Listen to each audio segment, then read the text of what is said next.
Second, how was affirmative action the key institution in American government?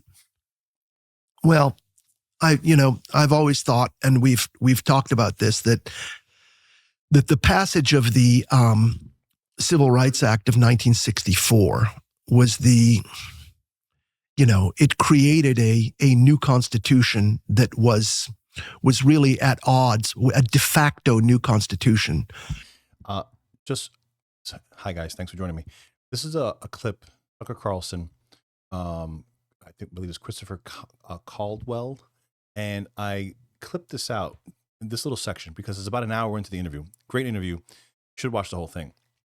But I fear that this might get missed because a lot of people don't have the time for it.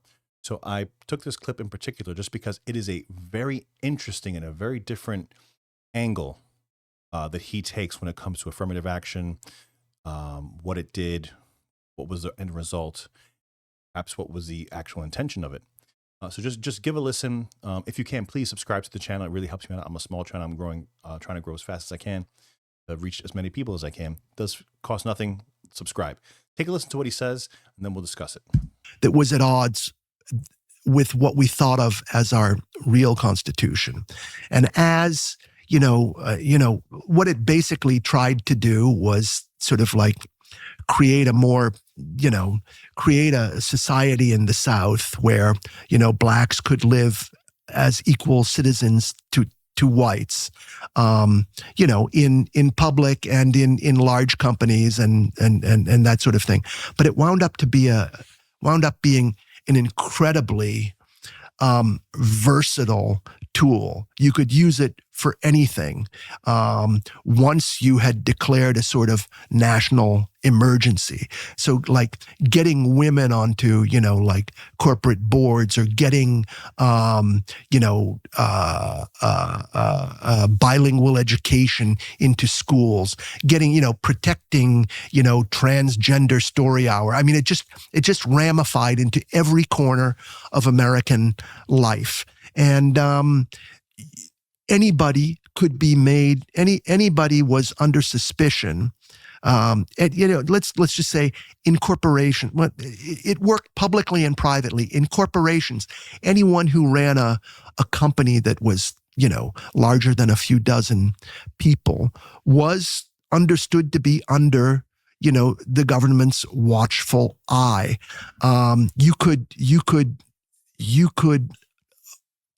avoid being sued really only by establishing an affirmative action program. And so it became the means through which the government could approach any institution, public or private, and say, we'd like to have a look at your hiring practices. We'd like to have a look at like how you've been behaving for the last, for the last year in your board meetings. We'd like to know if there's any. See, everyone kind of knows that it was a racket, right? But essentially what he's saying here is obviously the intention, the design behind it, the end result is not just creating a racket, right? And that's part and parcel, but creating a system, creating a lever, creating a mechanism where the government can come in and legally say, what are you doing in there? What's going on? It's almost like creating like a no-knock warrant, right? For every corporation, every entity that, public or private, that exists within the United States. It's a very interesting point that I never thought about before. Now it's abundantly clear. It like smacks you. These are these things that they smack you in the face, and you're just like, how did I not see that before? And that's why I thought he gets into it a little bit more. But it's amazing. Like when you stop and you think about it, you're like, holy shit! Like that's it. That's definitely a big reason. It's a huge reason. At any point in time now, they don't have to knock. They don't have to announce themselves. They don't have to give cause. They don't have to show cause. They could just walk in here and they say, we want to see what your hiring practices are. Where's your HR? That's it. And we have the right to do that because of these laws, because of these things that we implemented in order to make sure that you're abiding by federal rules. one you're hiring who has kind of an animus against black people or women or gays or immigrants. And so it had a very chilling effect at every level of government and at every level of society. Is that over? It is for now, except we now have a culture in which for 50 years, people, even in the most private, conversations, sort of have been trained to ask themselves, can I say this, or is this okay? Or I'm not homophobic, but, and so. And this is where you're seeing the Groypers. This is where you're seeing Nick Fuentes and coming to fruition, right? It is a counterculture to what has been done for decades, right? You have been putting all these people down for decades and decades, and now everyone is like shocked that, like all these kids are like into Hitler and saying the N-word and all this stuff like that. It's because of what you've been doing all this time. Everyone knew this was coming. Everyone that was in the know, everyone that was paying attention knew this was coming. You can't blame them, right? You can't blame them. It's what's been done. It was a systematic self-policing implemented by whoever, government.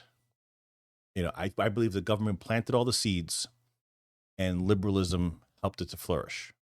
Not just liberalism, because you talk about like the conservative right, for the most part, they want to be kind, they want to be nice, they want to be caring. Right? Most of them are Christians. Most of them are religious, God-fearing people. They want to be nice. And so when you beat them down with that's what you end up getting. That's what you end up getting. You end up getting a complete, just full stop. No, we're not going to do this anymore. And we're actually now we're going to prod you. Now we're going to point at you. Now we're going to stick our fingers in your face. We're going to flip you off. And what are you going to do about it? Right? And that's why, whether you call them the alt-right, the far-right, whatever it is, that's why they're gaining a lot of steam, a lot of momentum with young guys, because they've had enough. Right? I've raised a few boys in my life, and I can see, not just because of me, right, but because of their friends, the people that they hang out with, teens, they don't want to go with the flow. They don't want to go and do what their parents do. So all these people, like when it comes to females and stuff like that, like college age females and stuff like that, they're still going to go along with this because they want to be nice and stuff like that. And everyone goes along to get along. When it comes to young guys, they're having nothing of it. They're having nothing of it because they see that they're getting a short end of the stick. They see that time and time again, that they're not allowed to say something, that they have to be in fear if they utter certain words at a certain time to certain people. And they're sick of it. You have a society that has really been trained to be scared. So a lot of this, yes, I think so. So I think that institutionally it's over, but culturally we are really not a people that has sort of like learned to use freedom, and that will take a long time. It'll take a long time to get an easy freedom of conversation back. And it's interesting, right? Because Tucker railed against Nick. Doesn't like him, And you have to understand, like, as somebody that watches Tucker, I try to watch everybody. MSNBC to CNN to Fuentes to Jared Taylor to Gavin McInnes to Joe Rogan, everybody that's in the mix, anybody that's saying anything, I try to listen to just get a sense of what the hell's going on.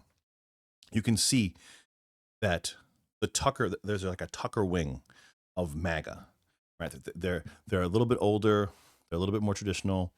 They see what he's doing, and he has a really good purpose, and he has a really good lane for what he's doing. When you look at guys like Nick, more alt-right side, you can see that he serves a purpose. He is going to expedite what this guy is claiming. right? We want to get to another a place in society where you know, I don't just have black friends. Most of my best friends are black, and I need to be able to joke with you. I need to be able to say, racist jokes and hang out and have a good time and laugh, because that's just how it needs to be. That's how we get over this shit. And it's a complete psyop that we are more racist now than we were 60, 70 years ago. There's no way. There's no way. Right? So once you understand that, and once you understand what's happening to us, that they pulled the wool over our eyes, and they browbeat us into submission, that you're gonna get. That's why Nick and guys like him are so crucial. Whatever you, if you disagree with what he says or whatever, that doesn't matter. In the end, what matters is we need to be able to say what we're thinking, and we can't. That is as dangerous as it can be. We can't say what we're thinking. Once they get you to do that, once they get you to self-police your thoughts, your ideas, your mind, you literally have something in your mind and you can't say it. Why? Because you've been told not to, because you've been educated not to, because you've been, the culture has not allowed you, won't allow you to say those things. Think about how dangerous that is. That's when you start going down that road, and we're way down that road. I mean, thankfully, we're absolutely coming on the other side of this. I don't know what it's going to look like, and there's going to be violence. There's going to be clashes. It's going to get ugly, but because we've gone so far that there's no other way, right? The people that are saying, you know what, F this, we're going to say whatever the hell we want, and we're going to go forward. They're going to clash with these, some regular people, and then some, super lefty social justice type people. And it's going to get ugly for a little while, but ultimately, I think we're going to end up on the other side of it. I hope. At least I hope. About things, obvious things that you notice, differences between people and differences between groups. About anything. About anything. Almost anything. Yeah. Do you see that changing? I see it changing. Do you see it changing? Yes, I do. That's interesting. Yeah. It feels like the term racist has lost its sting, like almost completely. Yeah. I would expect that to happen. I haven't really gathered any evidence about it. I mean, for one thing, it's harder to, sue a person when the government has announced that it's not enforcing affirmative action, that kind of thing. So, I mean, it used to be that if you could just successfully attach the word racist to a person, whether through a lawsuit or a public relations campaign, no one could hire him. Do you know what I mean? It was a real. Oh, I do know what you mean. And it was sort of like, it was not as different from the Chinese social credit system, which we liked to deplore, as we like to think. Absolutely. And that is no longer true? Yes, I think that is no longer true. I think it's no longer true that institutionally you can destroy a person with that kind of imputation. However, it may become true again, depending on what happens in the. And you can obviously see this, right? It's very apparent to people that the paradigm has shifted. Things are moving in a different direction. People are fed up, and X is a huge thing, right? I mean, X is kind of like a dumpster fire right now. Really hard to sort things out on there. There are a lot of people, it's just all trolls 24 hours a day. That's like what X is. So as long as you kind of like can stay above the fray, between X and Reddit and all these other things like that, you just have to, obviously, it's kind of hard for like younger males to navigate that, because they're just inundated with this stuff over and over and over again. But I just do think that no matter what, in the end, if we can end up just saying what we think, say what we feel, and if you're offended, go after yourself. Like that. We just have to get back to that. Like that's paramount, to have functioning free society that, you know, I'm going to say what I want. And yes, can there be consequences? Sure. But are those consequences like debilitating for where like I'm like dead? No. Should anyone cause me physical harm? Absolutely not. Should I lose like my entire career because people are gonna, you know, go up and down and just not stop until I'm ruined? No, that shouldn't happen. It shouldn't be the case that you can't say something because your life is going to be over. People have the right to disagree with you. People have the right to not listen to you. People have the right, you know, the old adage was, you can change the channel. If you don't like what's on, you can change the channel. You don't have to listen. I tell you what, though, you want people that have the most abhorrent ideas to be able to say them because you want to know what's out there. You want to know what's going on.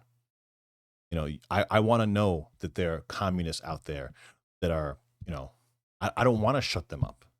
I vehemently disagree with everything they stand for, but I want to hear them.